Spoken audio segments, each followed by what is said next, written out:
Hello students, in this video we will continue further with atomic structure. So कल के video में हम लोगों ने क्वांटम मैकेनिकल मॉडल स्टार्ट किया था. हम लोगों ने बेसिकली कहा था कि क्वांटम मैकेनिकल मॉडल जो है ये क्वांटम मैकेनिक्स पे बेस्ड है. ओके एंड सबसे बड़ा मतलब व्हाट डू यू से the foundation of this is basically small particles like electron they have got significant wave behavior, right? Usually every matter has two types of behaviors. One is particle behavior, second one is wave behavior. But हमने कहा था कि macroscopic particles जो होते हैं या जो particles बड़े होते हैं उनके लिए जो वेव बिहेवियर होता है वो इनसिग्निफिकेंट होता है. बट छोटे पार्टिकल्स जो होते हैं इन छोटे पार्टिकल्स के लिए wave behavior becomes very significant. Okay so quantum mechanical model जो है वो ये चीज को इनकॉर्पोरेट करता है. It also assumes the fact that electrons can behave like a wave. So ये पार्टिकल तो है ही बट साथ में it can also behave like a wave. उसके बाद जो हाइजेनबर्ग्स अनसर्टेनिटी प्रिंसिपल था कि आप किसी भी ऑब्जेक्ट की exact position and exact momentum simultaneously determine नहीं कर सकते, तो इसलिए इलेक्ट्रॉन की एग्जैक्ट पोजीशन या एग्जैक्ट ऑर्बिट डिफाइन करना ये पॉसिबल ही नहीं है. नील्स बोर ने तो यही किया था ना, उस ऑर्बिट के बारे में सारी चीजें उन्होंने डिफाइन कर दी थी, बट एक्चुअल में ऐसा नहीं है. तो अब हम लोग बात करने लगे the spaces where you can find electron. Okay exactly कहां पे होगा हमें नहीं पता, बट रीजन्स जहां पे इलेक्ट्रॉन के होने की प्रोबेबिलिटी करीबन 90 से 95% है. सो ऐसे स्पेसेस को हम लोगों ने नाम दिया ऑर्बिटल्स. ओके फिर हमने कहा था कि 3 क्वेश्चंस इंपॉर्टेंट है. ऑर्बिटल रेडियस से कितना दूर है, बेसिकली उस ऑर्बिटल की साइज क्या है, दूसरा उस ऑर्बिटल का शेप क्या है, एंड तीसरा उस ऑर्बिटल का डायरेक्शन क्या है. How are orbitals located with respect to each other. Okay ना सबसे पहली चीज आपको यह समझनी होगी कि ये अगर जो आपका न्यूक्लियस है तो इलेक्ट्रॉन यहां से इंफिनिटी के बीच में कहीं पे भी हो सकता है. तो अगर जो आपको 100% रीजन चाहिए कि या आपको ऐसा रीजन चाहिए कि जहां पे इलेक्ट्रॉन के होने की प्रोबेबिलिटी 100% है, तो वो जो रीजन है ना वो रीजन इंफिनिटी तक जाएगा. That region will go on till infinity. Okay but if you want to find out orbitals तो इंफिनिटी तक अगर जो कोई रीजन एक्सटेंड हो रहा है तो हम लोग क्या बोलेंगे, भाई एटम जो है वो एटम यहां से इंफिनिटी तक जा रहा है. बट इसका तो कोई सेंस नहीं बनता. Sorry quantum mechanics. हाँ तो अगर जो हम लोग 100% प्रोबेबिलिटी की बात करें तो ये तो बेसिकली एटम जो है वो यहां से इंफिनिटी तक एक्सटेंड होगा ना, उसका तो कोई सेंस ही नहीं बनता, राइट. सो हमें एक डिफाइंड रीजन चाहिए. तो उस डिफाइंड रीजन के लिए हम लोग यही कहते हैं कि हाँ भाई इलेक्ट्रॉन के होने की प्रोबेबिलिटी 90-95% हुई तो भी दैट इज गुड इनफ. अच्छा एंड उस रीजन को हम लोग कहते हैं ऑर्बिटल्स. द क्वेश्चन इज इस ऑर्बिटल के बारे में जो सारी इंफॉर्मेशन है हमें वो कहां से मिलती है. तो मैंने आपको कहा था कि हम लोग श्रोडिंगर इक्वेशन को सॉल्व करते हैं. अब ये जो श्रोडिंगर इक्वेशन होता है, this Schrodinger equation is based on the total energy of an atom. So it is total energy of the electron plus the nucleus. अब जब आप इस टोटल एनर्जी को सॉल्व करते हो तो उस टाइम पे इसके जो सोल्यूशंस होता है, सोल्यूशंस को हम लोग कहते हैं wave functions. Wave functions. So ये जो वेव फंक्शंस होते हैं, these wave functions these are basically the solutions of Schrodinger equation.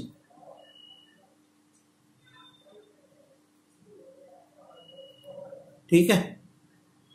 So I repeat it. अब श्रोडिंगर इक्वेशन को, वो इक्वेशन क्या होता है मैं वापस रिपीट करता हूं, it is not important for you, but आप श्रोडिंगर इक्वेशन को जब सॉल्व करते हो तो what you get are called as wave functions. And wave functions, okay ये wave functions what do they tell you, these wave functions tell you the probability of finding electron, of finding electron around the nucleus. हाँ अब ना आपको कुछ चीजों को समझना होगा. ओके कुछ चीजों को याद रखना होगा. ये जो वेव फंक्शन मिलता है ना, वेव फंक्शन का अपने आप में कोई यूज नहीं होता. आपको अगर जो प्रोबेबिलिटी फाइंड आउट करनी है तो सबसे पहले आपको इस वेव फंक्शन का स्क्वायर करना होता है. Okay now when you do the square of wave function, आपको जो मिलती है that is what you get is probability density. Now probability density क्या होता है? It is defined as probability of finding electron divided by volume of that region, volume of the orbital. So when I say, ये इसको कहा जाता है Sai square. Okay, तो ये जब आप वेव फंक्शन का स्क्वायर करते हो तो what you get is probability density. Now probability density is nothing but probability per unit volume, इसको कहा जाता है प्रोबेबिलिटी डेंसिटी. ओके, अगर जो आपको एक्चुअल में प्रोबेबिलिटी चाहिए, लेट्स से किसी भी रीजन में इलेक्ट्रॉन को फाइंड करने की, मान लो ये आपका एटम है, let's say this is your atom, and आपको इस छोटे से रीजन में, लेट्स से इस छोटे से रीजन का volume is dv. Okay, now इस छोटे से रीजन में अगर जो आपको इलेक्ट्रॉन के होने की प्रोबेबिलिटी फाइंड आउट करनी है, तो आप वो प्रोबेबिलिटी कैसे फाइंड आउट करोगे? So probability of finding electron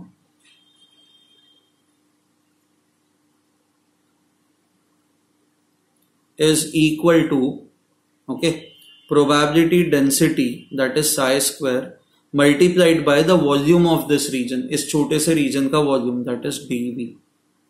This is how you find out probability. So दो चीजें आपके पास, दो अलग चीजें है. देखो, एक है probability density which is wave function square, and दूसरा है probability. Probability is basically probability density multiplied by the volume of the small part. Okay. अब यूजुअली हम लोग क्या करते हैं पता है? मान लो ये आपका न्यूक्लियस है, तो न्यूक्लियस से let's say eight a distance r electron के होने की प्रोबेबिलिटी कितनी है, वो अगर जो आपको पूछा जाए तो आप क्या करते हो पता है? एट अ डिस्टेंस r आप बहुत ही एक छोटा सा वॉल्यूम कंसिडर करते हो, एकदम छोटा सा वॉल्यूम है. ओके, इसका जो थिकनेस है, this thickness is dr. dr is basically the thickness, okay, of this region. ना इस पार्ट का वॉल्यूम कैसे फाइंड आउट करोगे? हमें क्या चाहिए? हमें ये देखना है ना कि eight a distance r electron के होने की प्रोबेबिलिटी कितनी है. तो आप एट अ डिस्टेंस r एक छोटा सा, एक थिन वॉल्यूम कंसिडर करोगे. ठीक है, इतने से पार्ट का जो वॉल्यूम होगा that is dv, that is equal to, okay, how would you find out the volume of this? It is 4 pi r square, जो इसका सरफेस एरिया है, multiplied by the thickness. Okay, so this becomes your volume of the small region. So therefore probability at a distance r, probability of finding electron at a distance r is simply equal to wave function square into 4 pi r square dr. This is basically probability of finding electron electrons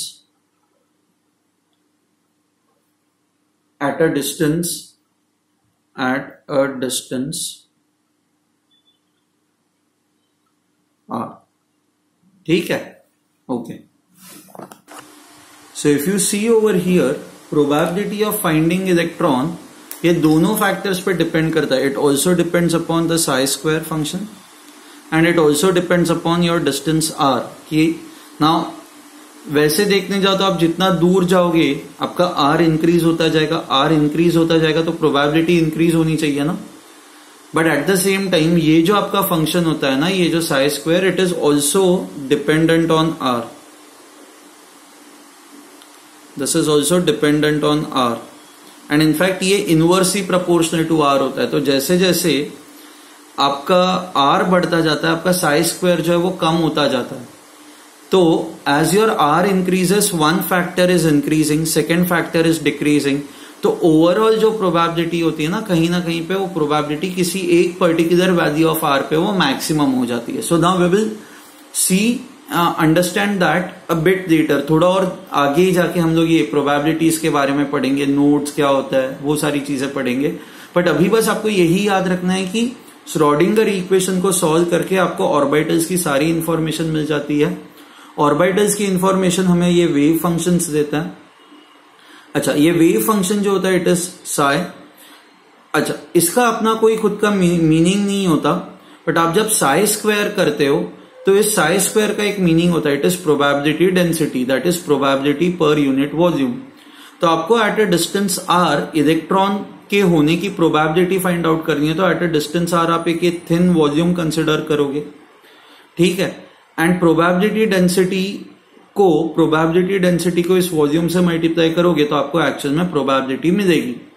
So probability of finding electron at a distance r will be equal to psi square into this volume dv, and ये dv volume कितना होगा, it is surface area, that is 4 pi r square multiplied by the thickness, that is dr.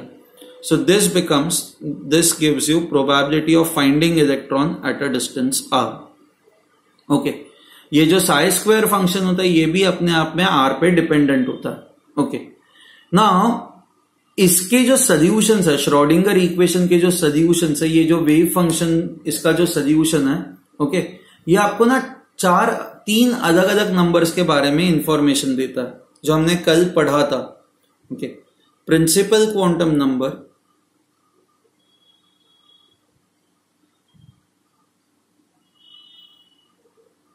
which is n, then azimuthal quantum number,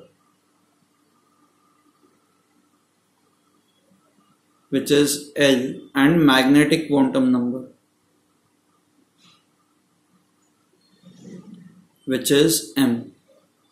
अब ये जो principal quantum number है ना, principal quantum number को पहले समझने की कोशिश करता है।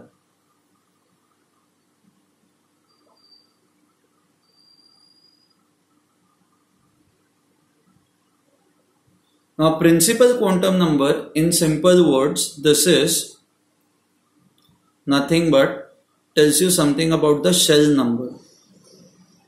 So जैसे बोर्स मॉडल के अंदर शेल नंबर्स क्या होता है, n equal to 1, n equal to 2, n equal to 3, उनको हम लोग शेल नंबर्स कहते हैं ना। तो प्रिंसिपल क्वांटम नंबर जो होता है it gives you something, it gives you an information about shell number. Okay, so ये प्रिंसिपल क्वांटम नंबर की वैल्यूज कहां से स्टार्ट होती है? सो n जो है, n की जो वैल्यूज है it can be 1, 2, 3। So n is an integer, positive integer, and n की जो वैल्यूज है वो 1 से स्टार्ट होती है। अब प्रिंसिपल क्वांटम नंबर आपको एग्जैक्टली ये बताता है कि how far is the orbital from the nucleus. Orbital जो है, ऑर्बिटल फ्रॉम न्यूक्लियस, न्यूक्लियस से कितना दूर है। प्रिंसिपल क्वांटम नंबर ये भी बताता है कि उस ऑर्बिटल की एनर्जी कितनी हो सकती है, ऑर्बिटल्स एनर्जी, ठीक है। अच्छा, third, it also gives you the size of the orbital. So जैसे जैसे आप न्यूक्लियस से दूर जाओगे ऑर्बिटल का साइज भी बढ़ता जाएगा। सो आप n equal to 1 means we are talking about first shell, n equal to 2 means we are talking about second shell, n equal to 3 means we are talking about third shell. Okay, so as n increases, then the size of orbital also increases.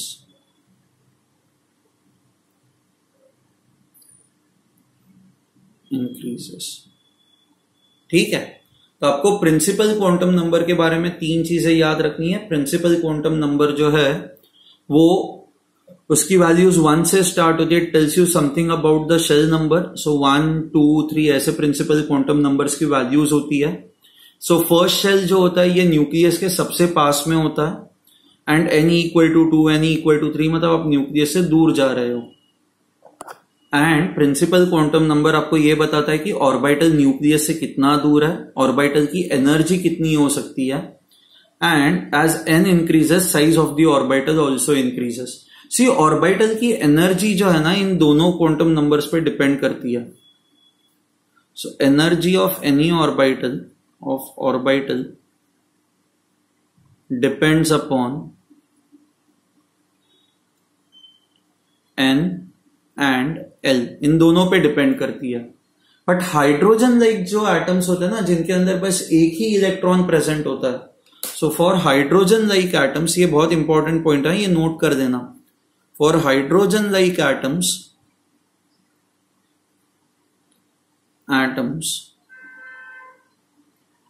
okay, energy only depends upon n, energy depends only on principal quantum number. तो अगर जो दो orbitals के लिए principal quantum number की value same है, n की value same है, even if l is different, but अगर जो n सेम है तो energy will be same. So for hydrogen like atoms energy only depends upon principal quantum number. Okay, ठीक है. अच्छा, अब उसके बाद हम लोग जाते हैं second one, that is azimuthal quantum number.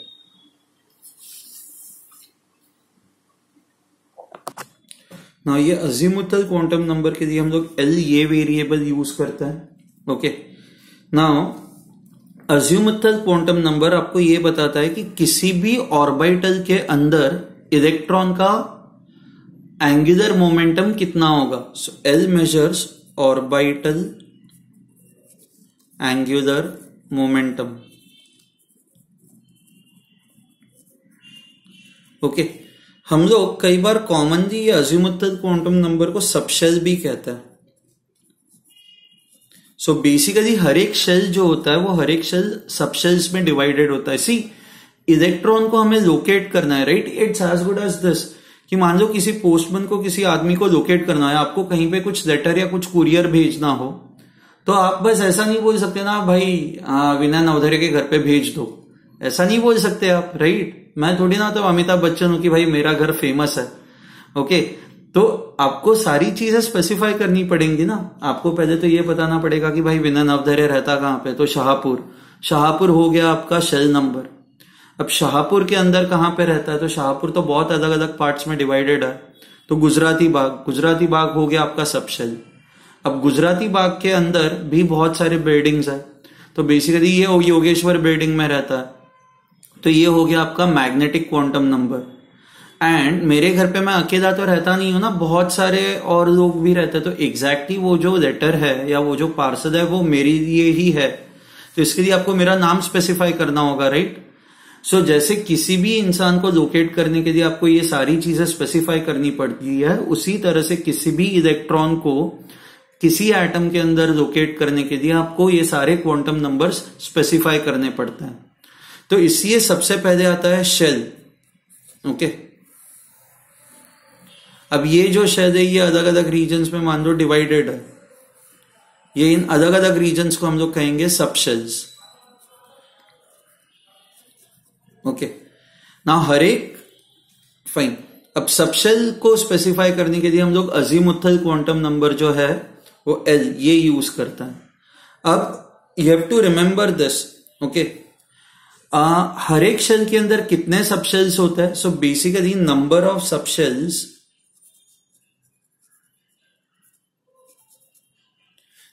Subshells is equal to principal quantum number n. So first shell है, एक minute, so I just write this n and number of subshells. Okay, so first shell जो होता है, first shell के अंदर number of subshells will also be equal to only 1. Second shell है, तो second shell के अंदर दो सबशेल्स प्रेजेंट होंगे. सो आपको बस ये याद रखना है कि कितने सबशेल्स प्रेजेंट होंगे, it will always depend upon the shell number. Third shell है तो 3 सबशेल्स प्रेजेंट होंगे. फोर्थ शेल है तो 4 सबशेल्स प्रेजेंट होंगे. फिफ्थ शेल है तो 5 सबशेल्स प्रेजेंट होंगे. ठीक है. अच्छा, अब ये जो सबशेल्स होता है ना, ये सबशेल का भी अपना एक नंबर होता है. जैसे शेल का अपना एक नंबर होता है 1 2 3 4 5, तो सबशेल्स के भी नंबर्स होते हैं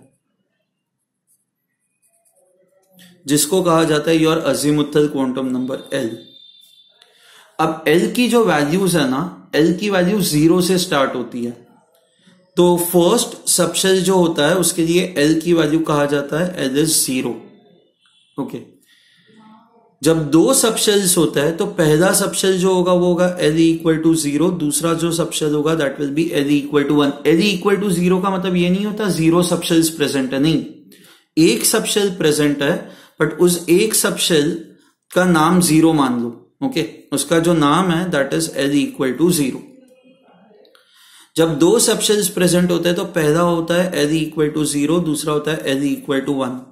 तीन सब शेल्स जब होते हैं तब L equal to 0, L equal to 1, L equal to 2, ऐसे तीन सब शेल्स हैं।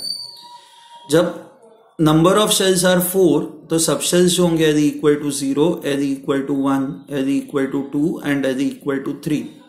तो आपको यहां पे दिखाई दे रहा है फोर्थ शेल है तो L की वैल्यू 0 से स्टार्ट होती है और 3 पे खत्म होती है।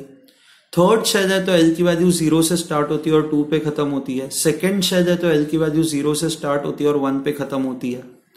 तो फिफ्थ शेल होगा तो L की वैल्यू स्टार्ट कहां से होगी, स्टार्ट हमेशा इक्वल टू 0 से होगी और खत्म कहां पे होगी, एक नंबर कम, L इक्वल टू 4 पे ये खत्म होगी। So for nth shell there will be n sub shells and ये जो L है, L की वैल्यूज जो ये सब शेल्स है इनकी वैल्यूज जो है वो स्टार्ट होंगी L इक्वल टू 0 से एंड खत्म होगी L इक्वल टू n-1 पे। Okay, so every shell, nth shell will have n sub shells and in sub shells के जो नेम्स है या जो वैल्यूज है वो स्टार्ट होती है L इक्वल टू 0 से और खत्म होती है L इक्वल टू n-1 से। Now you might have this question कि ये 0, 1, 2 इसका मीनिंग क्या है। इसका भी अपना एक मीनिंग होता है। ओके, मीनिंग ये होता है कि आपको याद है हमने यही कहा था कि अजीमुथल क्वांटम नंबर आपको ये बताता है कि किसी भी ऑर्बिटल के अंदर इलेक्ट्रॉन का एंगुलर मोमेंटम कितना है। तो एंगुलर मोमेंटम कितना है उसकी वैल्यू आपको L से पता चलती है। So this is how we find it out. The angular momentum, orbital angular momentum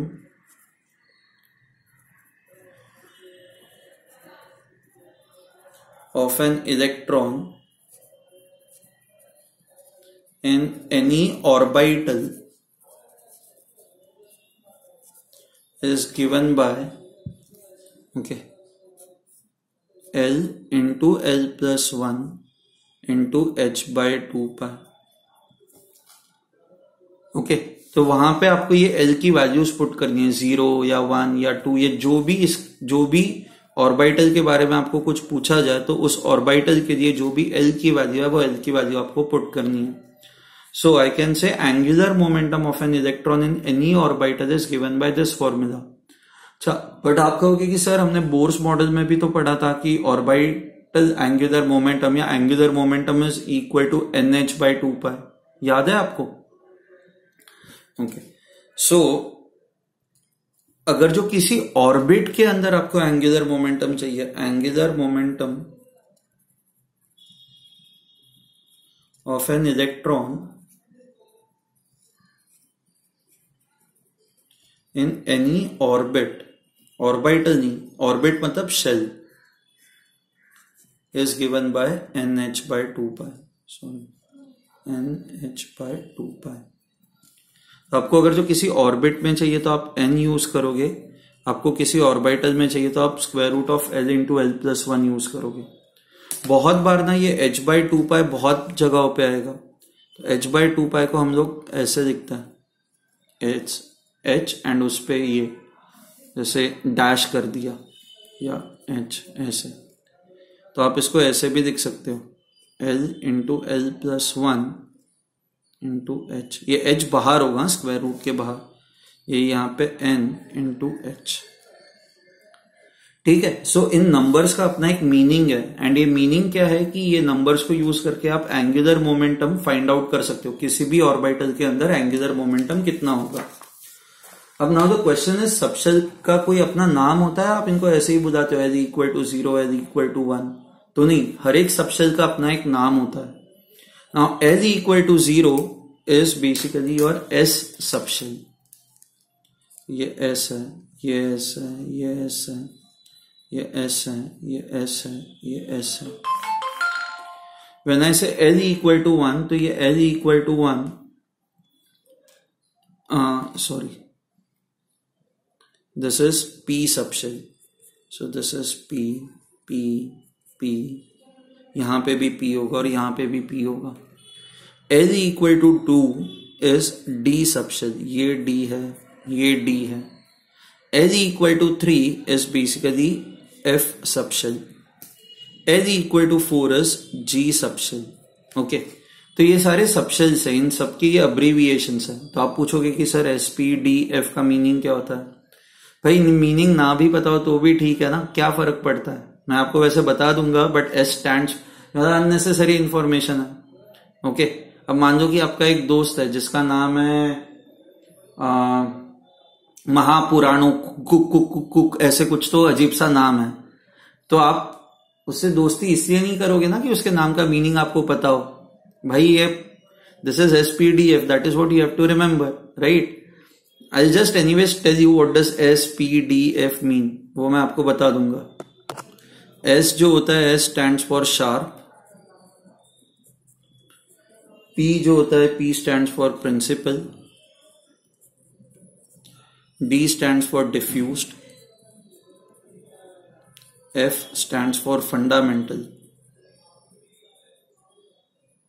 But I'll again repeat it. इसका कोई मीनिंग नहीं होता, मतलब just forget it. ये you don't even need to remember this. Okay. So बस हाँ, आपको ये याद रखना है. S. So हमेशा पहला जो सबशेल होगा वो हर एक में S ही होगा. अगर जो दो सबशेल्स प्रेजेंट है तो S तो होगा ही होगा, साथ में P भी होगा. तो सेकेंड सबशेल हमेशा P ही होगा. अगर जो तीन सबशेल्स प्रेजेंट है तो S और P तो होंगे, उसके बाद D ही होगा. Okay, so if I ask you कि 2P सबशेल, तो बेसिकली मैं पता है कौन से सबशेल की बात कर रहा हूं. व्हेन आई से 2P, तो I am talking about second shell का P subshell. This is what I am talking about. When I say 4S, तो फोर्थ शेल का S subshell. This is what I am talking about, 4S. Okay. If I talk of 2D second shell का D तो है ही नहीं ना यहाँ पे, तो 2D एग्जिस्ट ही नहीं करता. उसी तरह से 1P एग्जिस्ट नहीं करता, 1 में P है ही नहीं ना. 3F, 3 में F है ही नहीं, 3 में SP और D ही है, तो 3F भी एग्जिस्ट नहीं करता. तो आई होप आपको ये समझ में आया कि हर एक शेल के अंदर specific number of subshells he exist करता है, एंड उन सबशेल्स की जो वैल्यूज है वो इस तरह से दिखी जाती है. ठीक है, अब हर एक सबशेल जो होता है, अब हम लोग जाएंगे थर्ड क्वांटम नंबर पे, that is your magnetic quantum number. Now ये thing is, before we go on to magnetic quantum number, ये जो अजीमुथल क्वांटम नंबर है ये आपको दो चीजें बताता है. एक तो ये आपको ऑर्बिटल के अंदर इलेक्ट्रॉन का एंगुलर मोमेंटम बताता है. दूसरा, it also tells you shape of the orbital. Okay, so अगर जो S ऑर्बिटल है तो let's look at their shapes. S orbital जो होता है, it has spherical shape. Okay, P orbital जो होता है, it has dumbbell shape. So S orbital is spherical. P orbital जो होता है ये ऐसे डम्बल शेप्ड होता है. ओके, D orbital जो होता है, it is double dumbbell shaped. So double dumbbell is this way. ये एक डम्बल हुआ एंड ये दूसरा हुआ, या D orbital या D subshell. So D subshell has a shape of double dumbbell.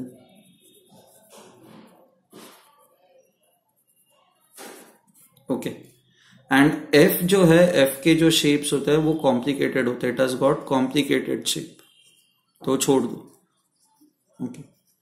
Now ये ऑर्बिटल का मीनिंग क्या होता है कि इलेक्ट्रॉन, या ये शेप का मीनिंग क्या होता है कि इलेक्ट्रॉन के यहाँ पे होने की प्रोबेबिलिटी बहुत ज्यादा है इस रीजन में. ओके, आप कई बार इन ऑर्बिटल्स के या सबशेल्स के जो शेप होते हैं, इनको आप बहुत बार इलेक्ट्रॉन क्लाउड कहते हो, क्योंकि अब आप इलेक्ट्रॉन को एक पार्टिकल की तरह नहीं देख सकते. आप इलेक्ट्रॉन को ना एक वेव या एक क्लाउड की तरह देखो कि हाँ, अगर जो इलेक्ट्रॉन S सबशेल के अंदर है तो इलेक्ट्रॉन क्लाउड ऐसा होगा.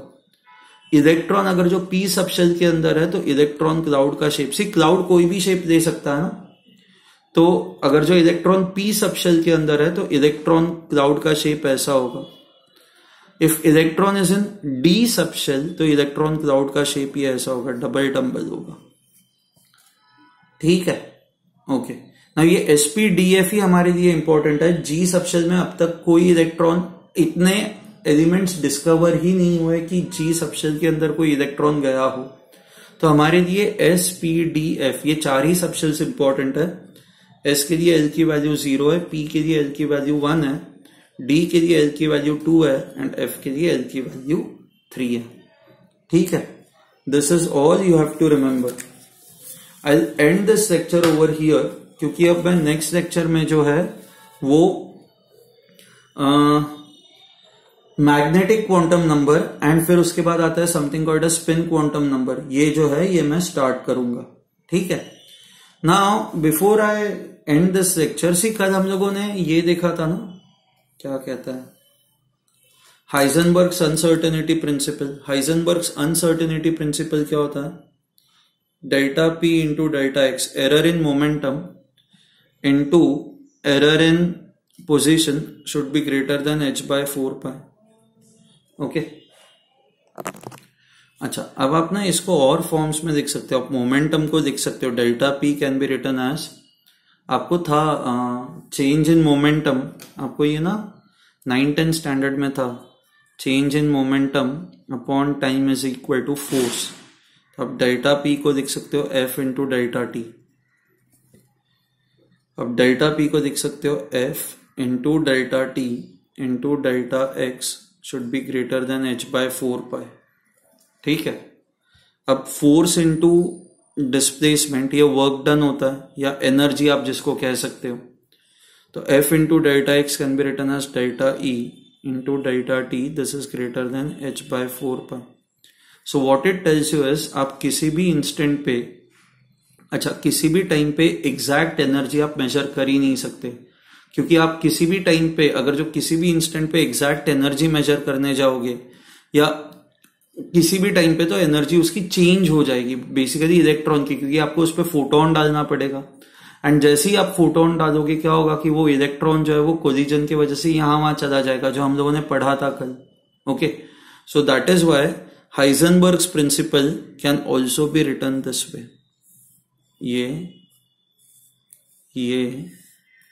एंड ये तो कल हम लोगों ने देखा ही था। These are different forms of Heisenberg's principle, ये भी लिख देना, ओके, नोट कर देना, फाइन। चलो then we will end this session over here. In the next video we are going to start off with magnetic quantum number. Okay, bye.